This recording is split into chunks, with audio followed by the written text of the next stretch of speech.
Hey Gavin, what are you up to? Hey Jack, how are you? Good.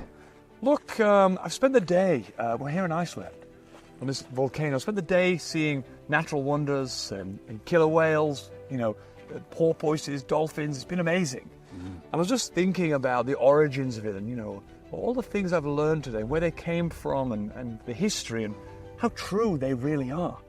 It's a big thing to think about. Absolutely. I was thinking, I'm glad you're here actually, being a philosophy teacher. Is there anybody who had this message and told it to the masses in terms of ancient philosophers? I think René Descartes is a really good example. He was a philosopher during the 17th century in France, and one of his big ideas was all about questioning what you see and hear. Right. So he tells the story of being in his house on a cold wintry night. He had the fire going, it's crackling in front of him, he had some food next to him and some candlelight. And he was thinking, I can see these things, I can see the fire, I can feel the heat, and I can hear it crackling. But is it real? Can I trust my senses? How do I know that what I'm seeing is actually true? Right. And he peeled back that idea, kept asking questions until he got to one fundamental idea. He said, well, at least I know that I exist because I can think about these questions.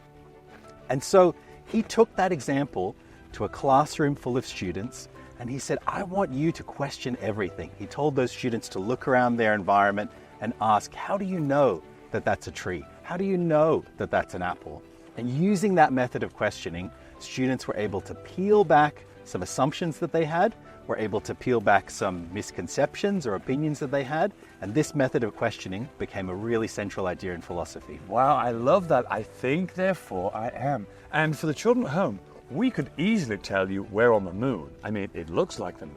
But now you have this idea of critical thinking and asking questions, you'd be able to investigate and you'd soon know that we're not on the moon. And this is really true in real life. Now, using Descartes' message, using Jack's advice, this week we want you to go out there and think critically too, because there are many things coming your way. For example, news headlines come your way, and they might say something like, India is a very dangerous place to visit. But is it really, really a dangerous place to visit? We can investigate that for ourselves. You might receive an advertisement coming your way on a billboard, on the side of a bus, or even on a bus shelter. What is it advertising to you, and what's the message behind it? And number 3, let's say you're on the playground and you hear some gossip. Someone is whispering something in your ear and trying to tell you something about somebody else. Question it and find out that information for yourself. And Jack, what are we going to do this week? Are we going to add another page to our comic book? That's right. I think students can take this story from René Descartes, from him in his home in a warm, cozy night, questioning what he sees around him, and then taking that example into the classroom, and students can turn that into another page in their comic book. Wonderful. And we're going to pass this comic book on to students all around our school to help them learn these important messages. That's right. Jack, it has been amazing to have you this week. Thank you so much, Gavin. We'll see you all next time.